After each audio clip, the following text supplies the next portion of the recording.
Hello, how are you? I'm Lucy and welcome to my channel. And today we're going to be talking about and reading some real ghost stories. So either we believe in paranormal stories or we don't. There are many that have been told.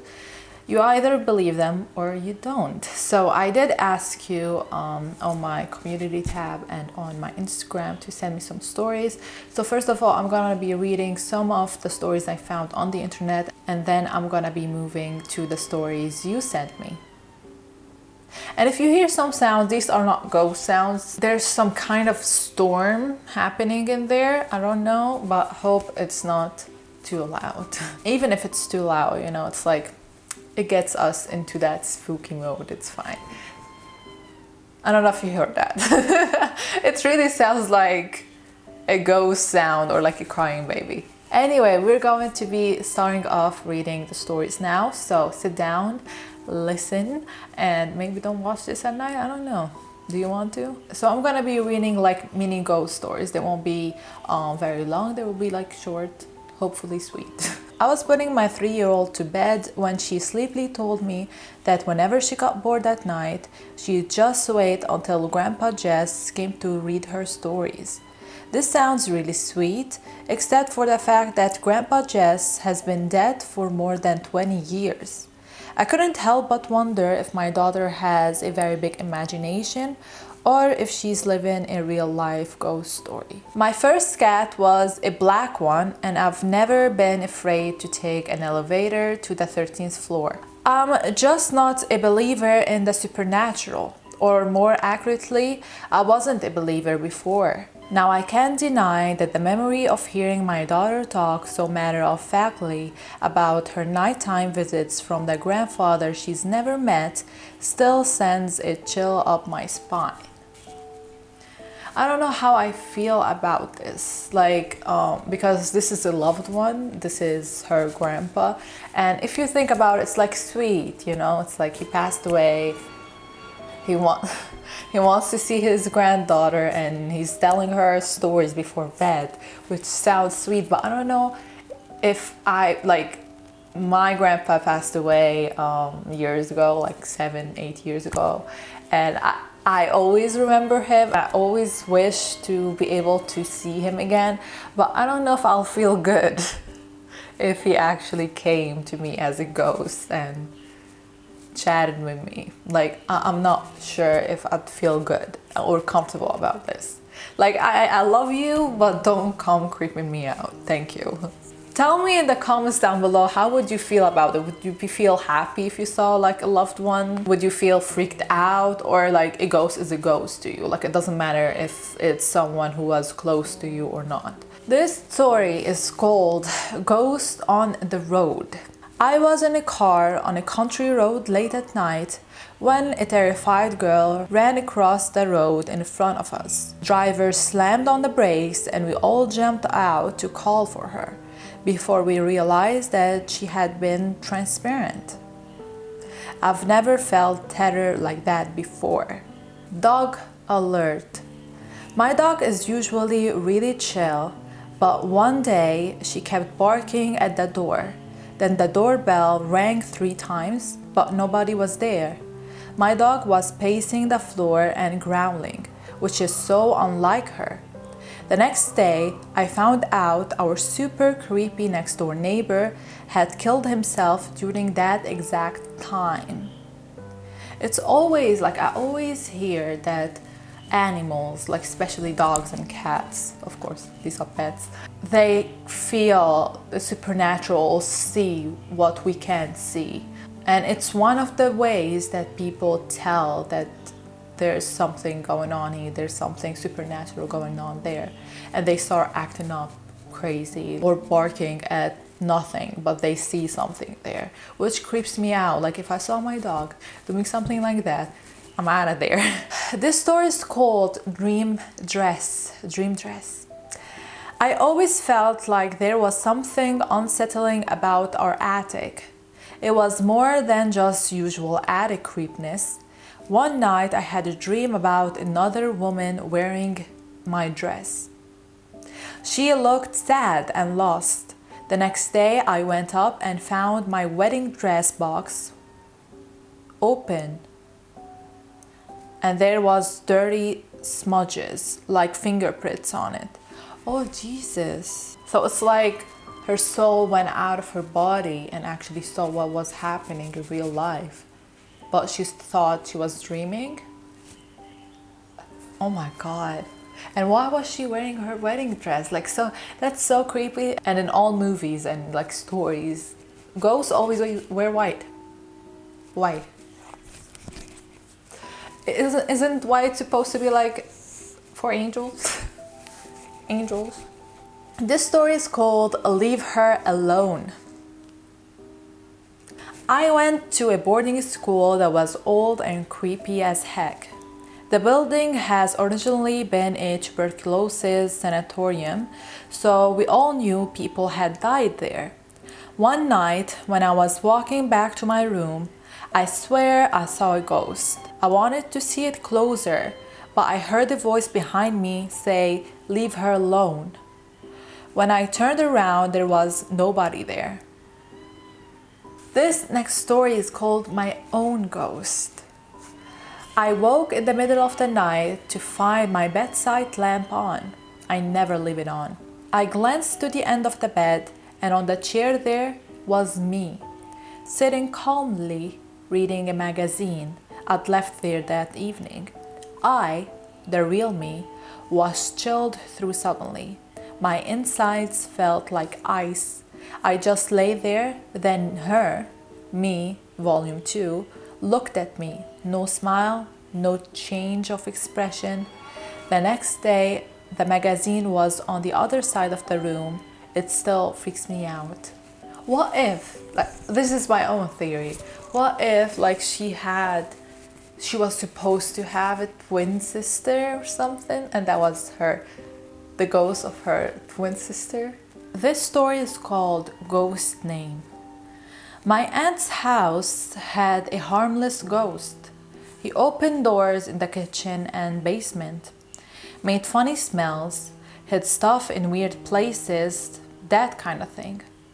My aunt was pregnant, and when she and my uncle were redoing a room for the baby, they found a photo of a little girl behind a wallpaper with the name Louisa on the back. They framed the picture and named the new baby Louisa. Weird ghost activity stopped as soon as the baby was named. What if that ghost was Louisa and then he entered to the new baby's body, or like something like that, because like the activity stopped? So what if like that ghost found a new body? Or what if that ghost had a daughter that had the name Louisa, and now like she found peace or something, knowing like her daughter will be fine? Why am I like this? I'm always trying to find explanations. This story is called Tea for One. My grandparents bought a lakeside cottage. They would close it up during the winter and have family parties, reunions there in the summer. My grandma says that every year when she would go to reopen the cottage, a teapot with tea and a teacup would be sitting on the coffee table. She did some research, and the former owner was an elderly lady, and she passed peacefully in the house. Grandma always said that she never felt threatened by her, just always had to clean up her tea. That's so cute. Like, she just wants tea, that's it. She's not doing anything else. She likes tea.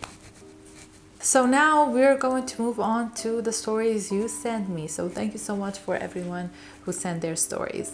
So this first story, or the first two stories, are by Kelly. Thank you for sending them. I'm trying hard to remember if I have a creepy true story. I do remember my first creepy dream ever that I saw when I was 4 or 5. I dreamt that I was in my home and ran down the stairs happily to open the door for my dad. And he came in with a small kid's wagon. And on the wagon, he had killed my mom, and she was folded up in a real weird way to fit on the small wagon. Like her knees were backwards bent and held together with a rope.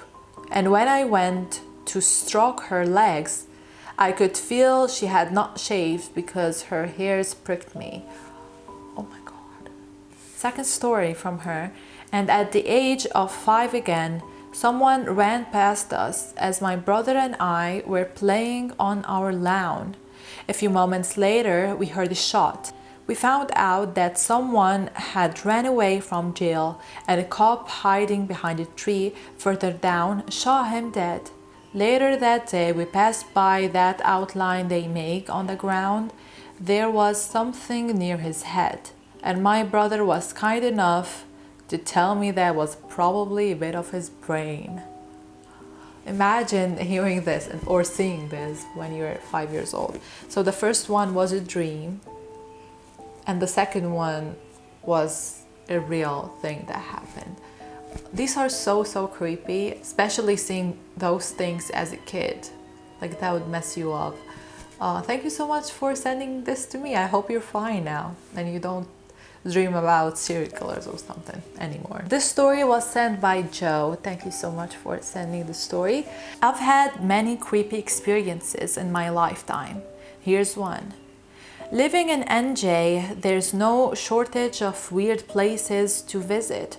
In my younger days, I have heard of a decrepit empty house once owned by a doctor with a possibly notorious past up the mountains. So I decided to check it out with a friend. The house was in terrible shape, very overgrown with wildlife and partially slumping over. We went in anyway. There was a lot of personal effects scattered all over the floors of the room. We were able to access the second floor, even though the staircase was ruined. It was very uncomfortable in that house, and got worse the further we traveled upstairs. Even though it was a mild day, the temperature dropped suddenly while we were navigating the upstairs hall, and it started getting dark fast, so we decided not to hang around. It was too dark by that point to try to go back the way we came. We didn't have flashlights. So we made our own way out the upstairs hall window, which wasn't too far from the ground because the house sloping. I was able to find a prosthetic leg inside the house. Why was there a prosthetic leg? Before we fled, and it has become part of one of my artworks to this day. I don't know if I'll actually want to go visit these creepy places or possibly haunted places. Maybe if I had like a group of friends and we'd go together, maybe. Another story from Joe as well. Thank you, everyone's sending 2 stories. Thank you. A friend and myself bought the house I still live in almost 20 years ago. It's very updated and comfortable now, but it was drab back then. I lived there alone at first, and it was creepy at night. A few times the doorbell would ring in the middle of the night and wake me up, but no one would be there. It's about 30 feet from the front door to the driveway, under an awning with a railing. So it's unlikely someone would be able to ring the bell and run back the streets fast without being seen. I finally removed the bell because it unsettled me. On another occasion, my friend was there alone and fell down the basement steps. He's fine. He's fine. He thought someone grabbed his foot, as it's the type of staircase you can hide under. He thought I was being a jerk and tripping him, but I was at work then. On another occasion, on the day before Halloween, I sadly found a dead cat in my yard. It had been hit by a car. The cat was black with white feet. They always say like black cats are cursed or something, so we always should be aware of black cats, especially like dead black cats. I found the neighbor and they took it to bury it. On Halloween night, we hand out candy, and our house is very decorated with lights and such. It was late, and the last trick and treat had been by hours ago. I was out front, turning off the decorations and bringing in a few when across the street. I saw from out of the woods comes a black cat with white feet. We stared at each other for a while. My friend, who was cleaning up on the other side of the house, comes around and she sees Boots too. Maybe the name of the cat was Boots. The cat then turned around and disappeared back into the woods. We quickly finished up and went back inside. That's just a few of the weird things happening in my house. Oh wow. Thank you so much for sending these stories. They were definitely so creepy. This story is by Leonore. I hope I'm pronouncing your name right. I was about 13 years old. My little sister and I were playing music and stuff. The light was on in the room, so no shadows. I saw a figure walk right in front of the closet doors, then disappear. My sister didn't see it. Her back was turned, probably for the best that she didn't. I always had interesting experiences. And it's so confusing when you're the only one who see the stuff or who are able to see like these shadows or these ghosts and spirits around you and no one else is, so no one will believe you if you told the stories too. And the two final stories that we're going to be reading today are by Ian. Thank you so much for sending them too. Story number 1. We begin in the summer of 2018. My brother and I usually spend 2 weeks at my grandparents' house. Oh, sorry. I saw something moving there and I thought like it was a ghost coming at me now, so. Alright, let's start this over. We begin in the summer of 2018. My brother and I usually spend 2 weeks at my grandma's house almost every summer. And usually when me and my brother arrive to the house, my grandmother lets us choose what bedroom we want to sleep in. There are usually 3 options, but one of the bedrooms I always pick was occupied, filled with old antiques and my grandfather's, who had passed away a year prior's possessions. So because of that, I choose the master bedroom across from it, which used to be my mom's sister's room when she was younger. I'm used to sleeping in the pitch black dark, but one night would change that over the course of my visit. The night in particular, when I went into the bedroom and was preparing for bed, I felt an odd vibe from the room that I never felt before, which to me was suspicious and gave me chills. So I decided to sleep with the 2 lights on. I usually sleep well from time to time, but there are nights where I find it hard to sleep. This was one of these nights. After a few hours of tossing and turning, I drifted off and fell asleep. But then I started to be awoken by a slight rattling noise, which I thought was from one of the central cooling system vents in the floor that are found in every room throughout the house. I completely just ignored the rattling and went back to sleep. Then once again was awoken, this time not by rattling sound, but a slight thumping noise that was coming from the nightstand next to me. I opened my eyes and saw it. The lamppost on the night... That's so annoying. Can you stop that? I don't know how it sounds. Alright. The lamppost on the nightstand was rocking back and forth. I couldn't believe what I was seeing, and I quietly freaked, falling off the other side of the bed. I stood up and ran to the other side of the room, shaking and waiting for the lamp to hurl at me, just like you see in the movies, but it never happened. Once I had the courage, I slowly walked over the nightstand and picked up the lamp. I observed it, trying to get an idea of how that could have happened. I ended up putting the lamp down and just told myself that I was seeing things. I just made it easier on myself and moved the lamp into the occupied room that was filled with the antiques and my late grandparents' stuff. In the morning, I would place it back where it was before. Could it have been my grandfather's spirit? Was he trying to contact me? Who knows? It could be a way that your grandfather was trying to contact you, but I don't know, it's so confusing and I hate these stuff, especially like when you're trying to sleep. And why would your grandfather try to freak you out? Like I just wish for spirits or loved one spirits to try to contact us in a way that wouldn't freak us out. Thank you. That's a request. The next story I have is not really as much paranormal, but spiritual. Feel free to use it for the video. If it doesn't fit with the vibe of the video, I can type on another story I have related to Michael Jackson. It does have one related to Michael Jackson. I would like to know that one. Back in July of 2019, I ventured out to Los Angeles to visit a friend of mine from my days in high school.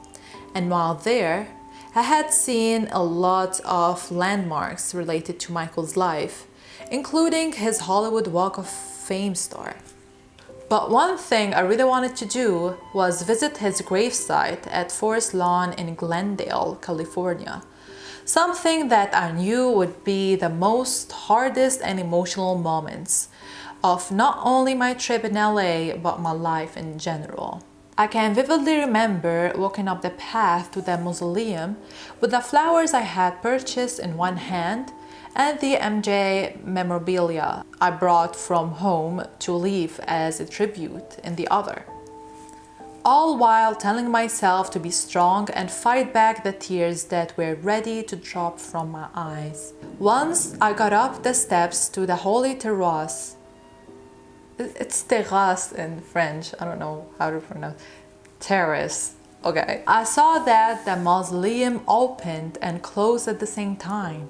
At the time I visited, it was closed. I didn't know if they let fans in anyway, since I heard that only Michael's family could visit his tomb. So I neatly placed the items I brought in the corner of the mausoleum's doorway. After doing so and looking at what I'd be leaving behind, an overwhelming emotional sensation came over me and I literally fell to my knees and broke down. As I was on my knees, being an emotional wreck, an aura of a comforting feeling surrounding me, something I can't explain in words. It was only something that I knew I felt. As I stood up and got myself together, my friend that I was visiting approached me and told me a miraculous thing that had happened. A dove flew over the holy terrace. I thought about in the moment what I had experienced and put the pieces together. The comforting aura that I felt surrounding me as I was crying, the dove flying over, it had to be Michael. Aww. Well, you met Michael after his death, so that's cool. Thank you so much for sending this story. It was very interesting. These are the stories that I have for you today, and they are really so creepy. I've never really experienced, maybe I have experienced some creepy stuff, but never really like paranormal or ghost stories. So I was really so interested in learning and hearing about your experiences. Thank you so much to everyone who sent their stories. It was really interesting and I really hope you liked this video. And if you did, please put thumbs up, subscribe for new videos, and don't forget to click the notification bell to get notified whenever I upload a new video. I hope you have a nice day and week. Goodbye.